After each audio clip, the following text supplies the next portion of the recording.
Hruaina Eng radio program ngai thatu zong te in zawa in sipai fek ule sinfo studio tangin ritaren thlei kani a zaina hian program enum tak kan ngai thau don nia kan program ma seberatan mal zai kan ngai thlanga Belinda L.Sailo win tu rawng neih ti asak ilo ngai thlang u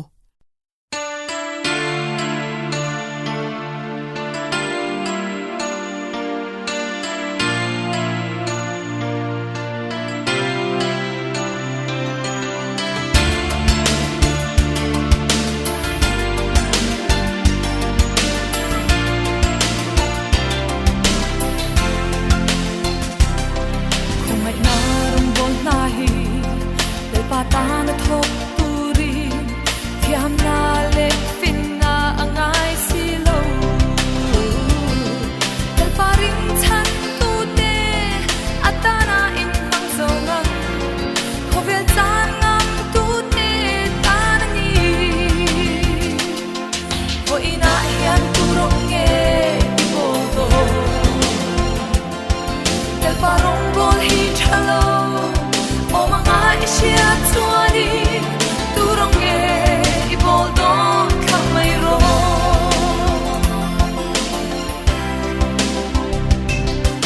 kempe chok kan neta le Tanna thok na hun thanem ngai thok a hun ta e le param chan tura rin na om pho chu hai zam na vin le patan ding chuan ro o ina hian turong nge bo do del parong bol hi thalo o mga isya chuani turong nge bo do kamay ro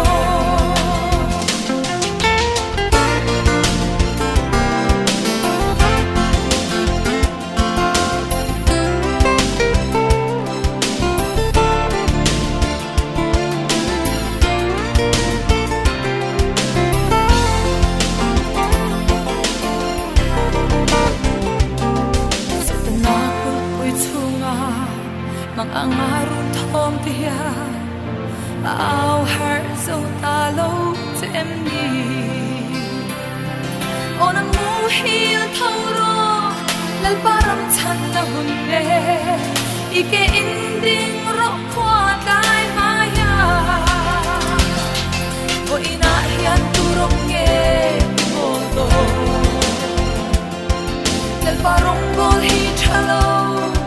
o mga isya chuani turong nge ibol do kamay ro o ina hian turong nge ibol do del parong bol hi thalo o mga isya chuani turong nge ibol do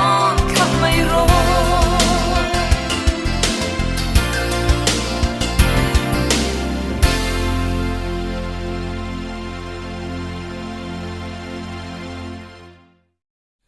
kan program dut letan chuan Zaipawl zai kan ngai thlanga Chaltlang Bial Zaipawl ten LalIsua kan ei phut chuan ti la an rem ilo ngai thlang u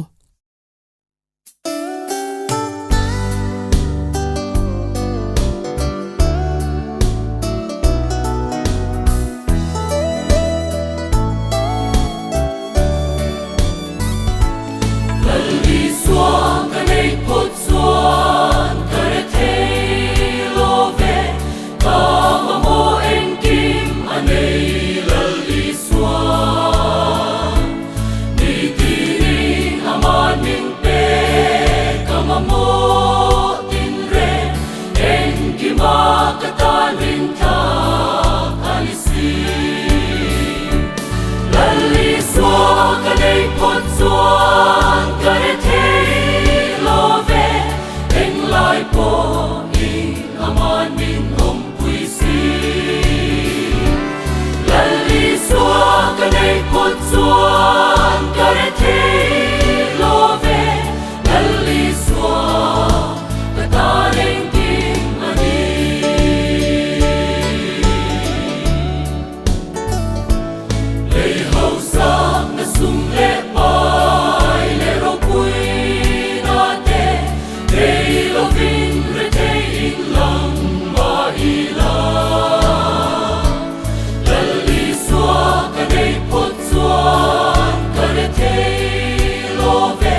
xuân cả để thế lo về em lại bỏ đi aman min om pui si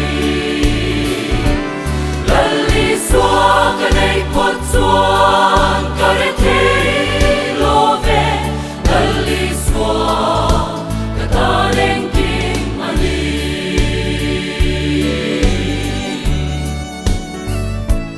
LalIsua cả đây phật xuân cả để thế lo về em kim ma cả ta linh ta cả đi si cả ta rao ta nun na cả tak sa tan dam na em kim ma cả ta lên kim ani si LalIsua cả đây phật xuân cả để thế lo về em lại bỏ in aman min om pui si LalIsua cả đây phật xuân cả để thế lo về LalIsua cả ta lên kim ani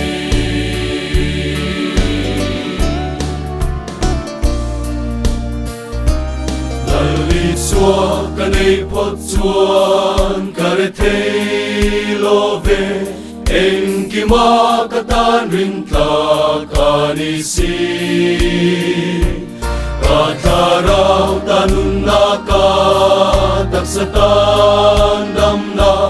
em kim ma cả ta lên kim ani si LalIsua cả đây phật xuân cả để thế lo về em lại bỏ in aman min om pui si LalIsua cả đây phật xuân cả để thế lo về LalIsua cả ta nên kim ani LalIsua cả đây phật xuân cả để thế lo về em lại bỏ in aman min om pui si LalIsua cả đây phật xuân cả để thế lo về LalIsua cả ta nên kim ani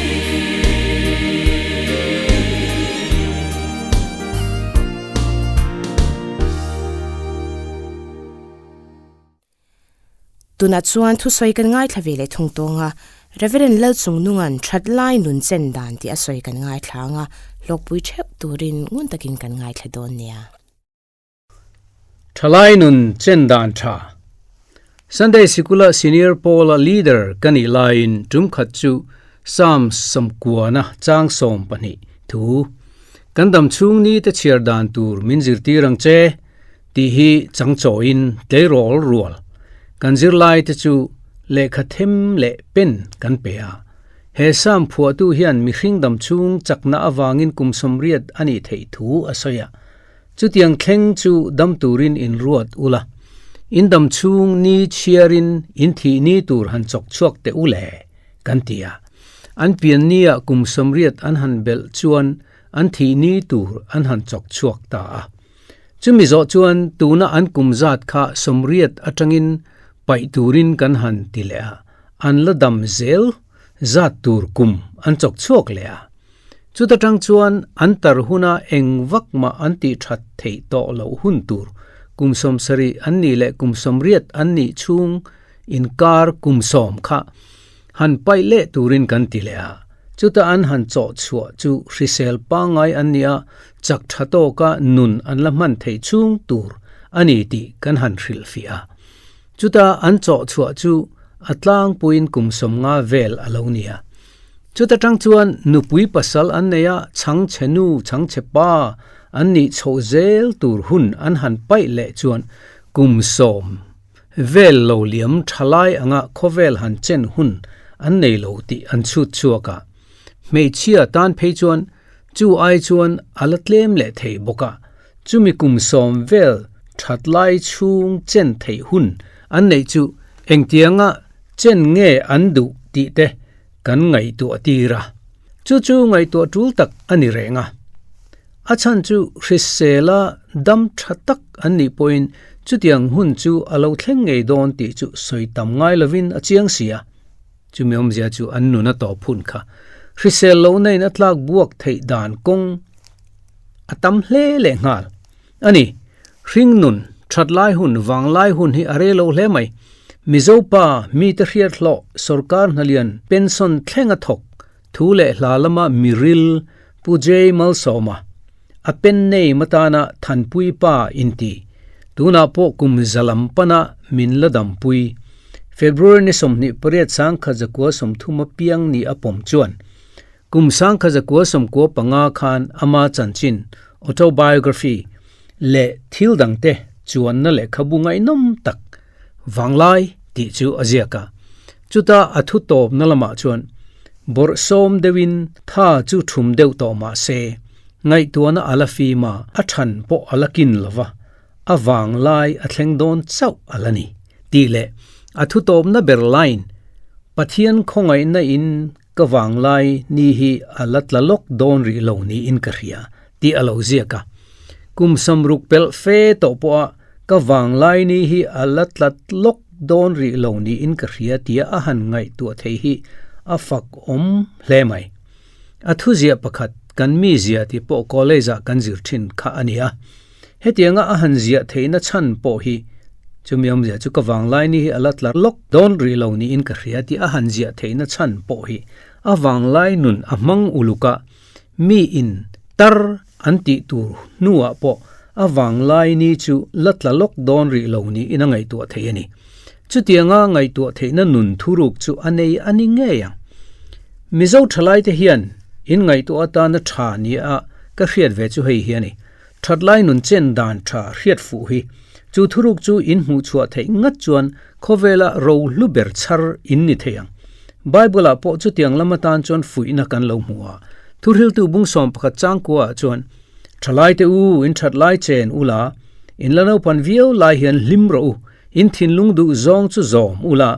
in mitin a mu chak zong nen chuan ti ani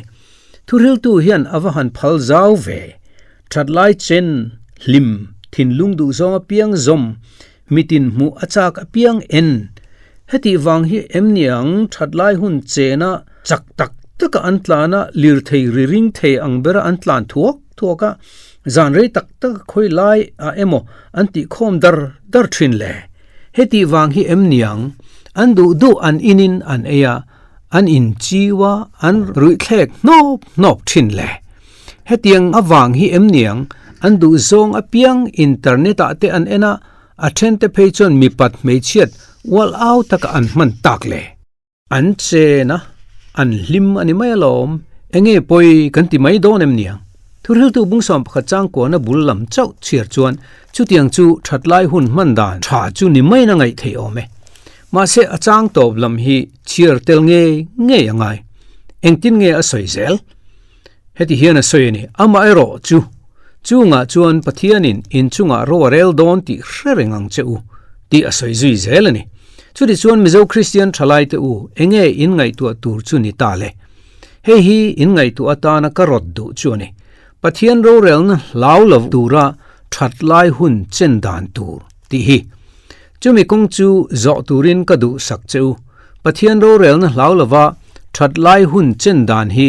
a rengem ni te renge a limna te nuam taka thatlai hun chen te hi apoilo a tha em ani nual suata ngai theilo tur po anilo ma se engtin nge ti hi ani in ngai tu tur chu ko khan pol rang in thalai pol kan nei hloma chung te chuan in khom puite an nei thin hetiang ni khuate hian avanuam thin em tiro u atua ma in holawa in lungruala pathian fakal hla thatak takte kan han sa ho thin te hi thalai talen nei thatak takten item limom tak an han tho thin te hi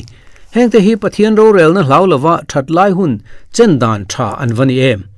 we me in khom pui be te khopui na thleng dona heng mizo christian thalai te in to khom na hun te hi pathian ro rel na hlaulawa thatlai hun chen nan man thiam awa thadon em kumsom sari kalopel chho ve ta a ka han ngai to le hian kan ke ti pi wanglaya kan hun man dan lim om zia te kha o ka ngai tu kir chang hian kalom veng veng thin fiam thu ti takin setana thlem man lo lekin ko rana kanin manga pathian ni te phei chuan mani ina cho kan ei man cho ka khatianga pathian le ko ran ta na thul reng renga kan lo om tluka thatlai hun chen dan tha kha alo om reng reng lo ti te ka re chuak thar thin khovel thil le rui thei thila kan thian then khat te an thatlai hun mang te kha khonge an om tak le keini la hun kal to ngai tu in kan lom veng venga tun huna thei angin pathian tan kan min mang zela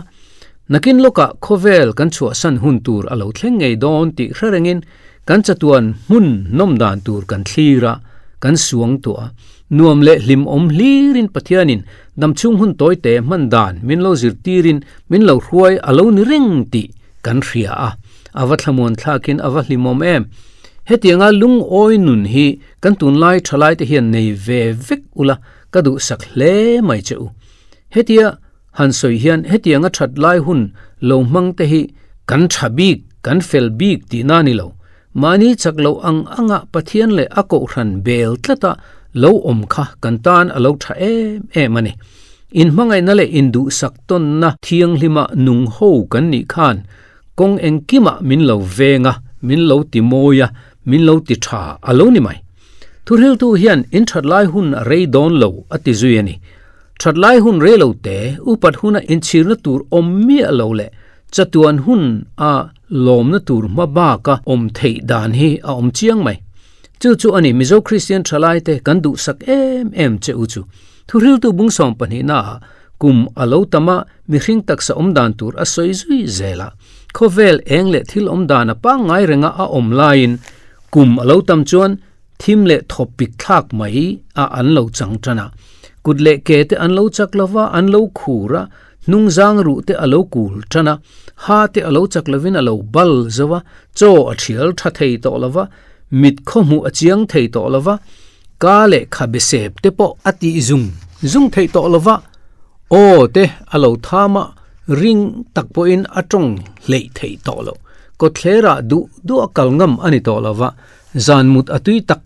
thei to lova ri lekin min ti hara zinga la amudre lei thei to bok heklo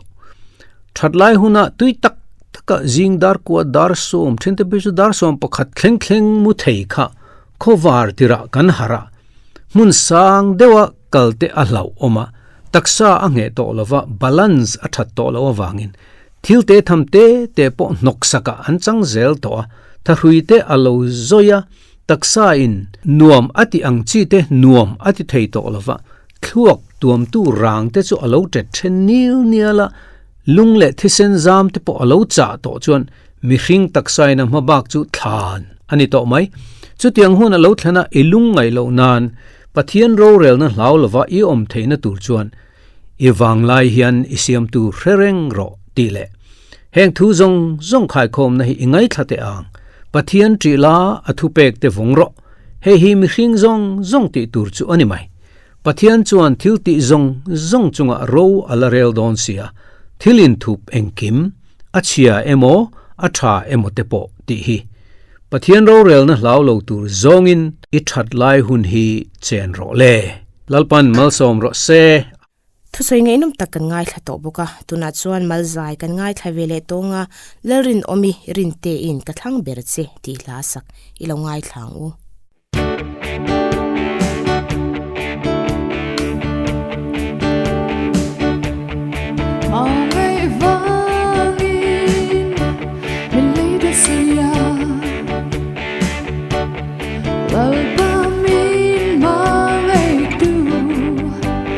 Shed low light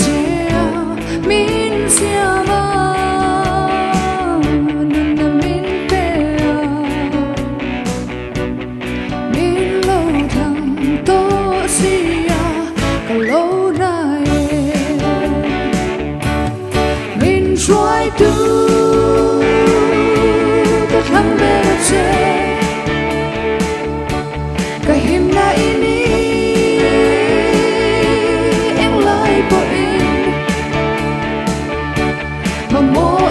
zong min về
zain kan program to beratan Zaipawl zai kan ngai thlanga Mizoram Synod Choir ten Krista sipai ti hla an sak kan ngai thlanga Hruaina Eng radio program milo hlutsaka milo ngai thak sak tu zong zong te chunga lom thu kan soya kan program hi Zirtawp zantar sari le chan ve ti chhuah thin ani a karle lama milo ngai thak sak le theu don nia in zawai in mang tha ule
Chuan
tan tình